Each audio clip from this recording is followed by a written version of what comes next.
Halo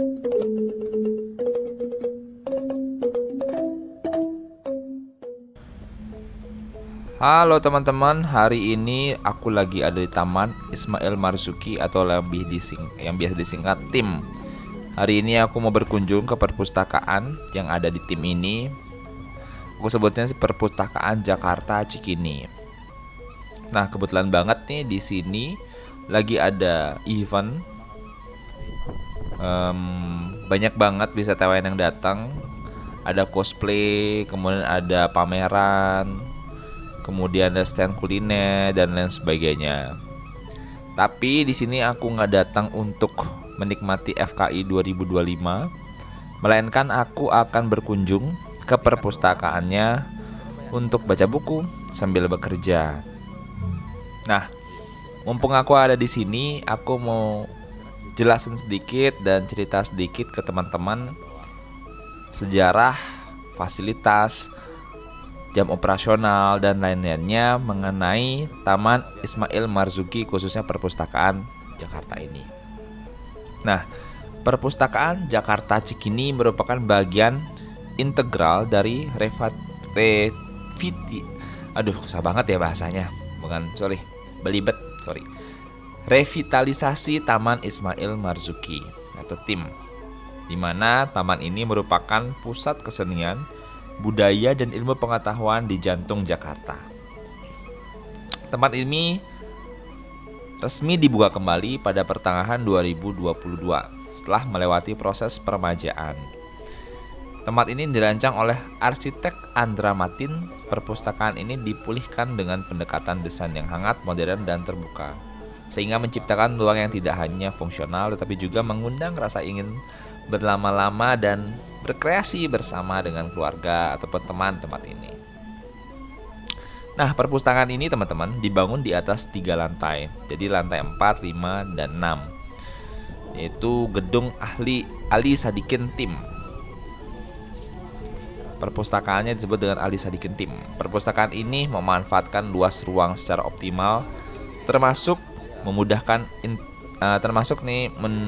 memadukan ya interior kayu yang sangat hangat dengan elemen beton expose yang bergaya industrialisis, sehingga menciptakan estetik modern minimalis yang tetap nyaman banget untuk teman-teman datang.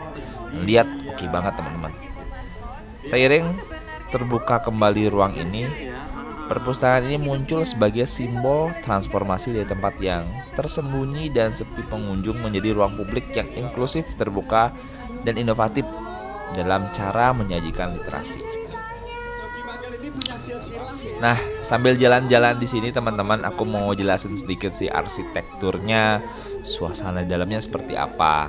Nah, di sini sih aku masih jalan-jalan melihat kondisi dari pameran yang ada FKI 2025. Namun aku akan ngajak teman-teman masuk nanti langsung ke perpustakaannya. Sebelum masuk, aku mau jelasin ke teman-teman gimana sih kondisi dari desain dan suasananya. Jadi highlight di sini adalah arsitek dan suasananya dulu ya teman-teman ya.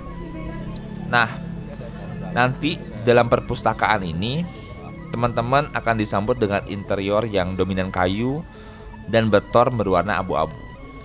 Kemudian rak-raknya bernuansa kayu dan menggunakan kayu, dan furniturnya bergaya Skandinavian. Nah, ini memberikan kesan minimalis dan hangat sekaligus fungsional. Cahaya alami yang melimpah menambahkan keintiman suasana ruang baca. Jadi cahayanya bagus banget, ambience-nya bagus banget. Jadi untuk baca oke banget. Kemudian dari suhu yang ada di sana sangat sejuk, dingin. Jadi teman-teman bisa nyaman untuk membaca buku di dalam sana. Nah, desain ruangan ini dan fasilitas yang ada itu membuat saya pribadi suasananya itu memang dirancang agar pengguna merasa nyaman sekaligus terinspirasi. Selain itu teman-teman, terdapat ruang baca umum dengan pilihan duduk lesehan, kursi, kemudian ada bilik baca yang private untuk fokus kerja, Kemudian ada area diskusi kelompok yang memungkinkan interaksi dan belajar kolaborasi, dan juga ini menyediakan untuk anak-anak. Jadi ruang baca untuk anak-anak. Jadi orang tua yang ngajak anaknya ke sini, melatih anak-anaknya untuk membaca, menyukai membaca, ini bisa banget. Nah, ngomongin terkait dengan arsitektur dan suasana, ada banyak saya bahas terkait dengan fasilitas yang ada di perpustakaan ini. Menurut saya pribadi, perpustakaan ini dilengkapi fasilitas yang lengkap dan ramah untuk pengguna. Yang pertama itu ada ruang bermain untuk anak. Jadi ruang bermain ini satu ruangan yang ada anak-anak bisa main di sana, kemudian tetap baca buku. Jadi anak-anak itu bisa have fun di sana sembari baca buku. Nah, menurut saya ruangan ini cocok banget untuk keluarga yang punya anak, ingin berlibur tapi ingin belajar juga, ngajak anak-anaknya, memperkenalkan anak-anaknya untuk selalu membaca, boleh banget ke sini. Nah, yang kedua, ini ruang inklusi. Nah, ruang inklusi ini adalah ruangan yang disediakan untuk diskusi, teman-teman. Jadi ruang ini bentuknya adalah kayak bilik-bilik gitu, bisa diisi 5-6 orang, dan digunakan untuk media diskusi selama ini kalau saya lihat. Nah, selain itu ada ruang podcast dan ruang komputer.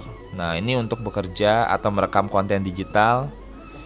Nah, menurut saya ini menunjukkan komitmen perpustakaan menjadi ruang modern yang sesuai dengan kebutuhan masyarakat masa kini. Nah, selain itu juga ada tempat co-working space seperti itu ya teman-teman ya. Jadi teman-teman bisa buka laptop sambil baca buku dan lain sebagainya, bisa di tempat sana, asalkan tetap keep silent dan keep quiet. Nah, setelah kita ngomongin fasilitas, baiknya saya akan bahas sedikit terkait dengan koleksi dan dokumentasi yang ada di sana. Nah, perpustakaan Jakarta Cikini ini menyimpan koleksi buku mencakup berbagai genre, termasuk general book, literatur anak, serta judul budaya dan Jakarta yang khusus yang kuratorial. Selain itu, lokasi yang sama terdapat Pusat Dokumentasi Sastra HB Jasin atau PDS.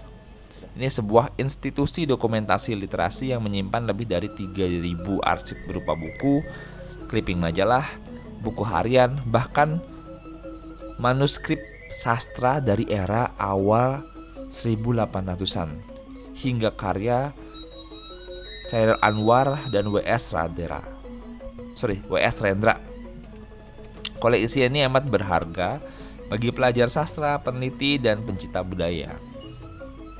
Nah, sejarahnya, tim sendiri didirikan pada tahun 1968 menggantikan kebun binatang Cikini atas inisiatif Gubernur Ali Sadikin. Tujuan awalnya adalah mengubah kawasan menjadi pusat kesenian dan budaya di Jakarta. Saat ini tim dikelola oleh PT Jakarta Propertindo dan menampung galeri seni, teater, Institusi Kesenian Jakarta atau IKJ, ada planetarium juga, dan tentu saja perpustakaan publik ini. Nah, perpustakaan ini merupakan bagian strategis dari kompleks dan menambah dimensi edukasi dan aksen budaya dalam satu kawasan terpadu. Nah, berkaitan dengan jam operasional ya teman-teman, perpustakaan Jakarta Cikini ini buka setiap hari antara jam 9 hingga jam 10 malam dengan jeda khusus pada hari Jumat antara jam 11.30 sampai jam 1 untuk waktu sholat Jumat. Nah, ini juga akan tutup pada saat hari libur nasional teman-teman. Jadi teman-teman, saya juga pernah pada saat itu, pada saat libur nasional coba ke sana, ternyata tutup. Dan banyak informasi yang biasa teman-teman lihat di sosial media dari perpustakaan ini, kalian bisa cek di Instagramnya. Itu banyak informasi-informasi penting terkait dengan buka, tutup, jam operasional dan sebagainya pada saat ada perubahan. Nah, sebenarnya untuk akses pengunjung bisa menggunakan lift ke lantai perpustakaan. Nah, tapi saya di sini coba menggunakan eskalator ya teman-teman ya. Jadi ada 2 pintu masuk, di bagian depan dan pintu belakang. Di bagian depan itu di Teguh Coffee bagian depan. Sejiwa Coffee ya.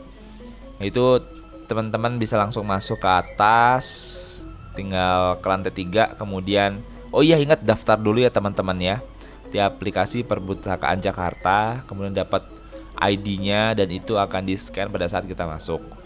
Nah, untuk di belakang juga sama. Ini bagian belakang itu maksudnya kita masuk dulu lewat tamannya, kemudian masuk lewat tangga seperti yang aku lewatin tadi. Itu juga bisa. Banyak aksesnya yang bisa kita temuin di sini teman-teman.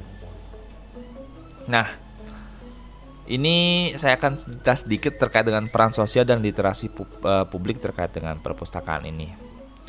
Transformasi perpustakaan ini mencerminkan komitmen pemerintah DKI Jakarta khususnya terhadap peningkatan minat baca dan inklusi budaya. Mengingat survei pada tahun 2019 menunjukkan 6 dari 10 warga Jakarta belum pernah mengunjungi perpustakaan.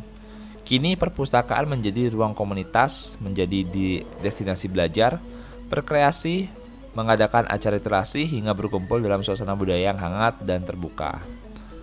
Nah, menurutku nih teman-teman, Perpustakaan Jakarta Cikini di Taman Ismail Marzuki adalah lambang revitalisasi perpustakaan publik di kota besar. Dari yang tersembunyi menjadi ruang publik modern yang estetis, inklusif, dan fungsional. Tempat ini juga menggabungkan desain arsitektural kontemporer dengan ragam fasilitas ruang baca, dokumentasi sastra, area bermain anak, ruang inklusif, hingga podcast. Ini memperluas akses informasi literasi budaya dan seni kepada warga, khususnya warga Jakarta. Lokasinya terletak dalam kawasan seni dan budaya yang terpadu. Perpustakaan ini tidak hanya menjadi tempat baca, tetapi juga pusat interaksi pembelajaran dan kejutaan kreatif di jantung kota. Kurang lebih seperti itu teman-teman video aku kali ini jalan-jalan dan sambil review sedikit terkait dengan fasilitas yang ada di Perpustakaan Jakarta Cikini di kompleks Taman Ismail Marzuki. Nah, bagi teman-teman yang pengen cari spot untuk belajar atau sekedar bekerja, boleh banget datang ke sini. Di tempatnya juga asik, banyak pilihan buku yang ada, dan tempatnya nyaman untuk kerja seperti aku yang sekaligus sebagai mahasiswa, sekaligus bekerja juga. Jadi sambil kerja atau ngerjain tesis di sini juga oke banget teman-teman. Banyak referensi-referensi buku yang bisa kita gunakan meskipun saat ini kita mencari referensi banyak di internet, tapi buku-buku di sini masih relevan karena produksinya masih cukup baru. Kurang lebih seperti itu teman-teman video aku jalan-jalan dan mereview kondisi dari perpustakaan. Nah, aku di sini keluar sedikit terkait dengan perpustakaannya, keluar dari perpustakaan. Nah, aku mau nunjukin ke teman-teman bagaimana sih kondisi dari tempat makan, tempat minum, atau tempat jajan yang ada dekat perpustakaan. Nah, di sini tadi ada kopi kenangan. Ini pintu masuknya bisa dari sini teman-teman, sama tempat aku masuk tadi sebenarnya. Nah, di sini ada tangga-tangganya. Biasanya banyak orang yang nongkrong duduk-duduk di sini, baik orang yang pacaran atau sekedar menikmati suasana dan lain sebagainya. Sekian video aku kali ini. Jangan lupa like, komen, dan subscribe.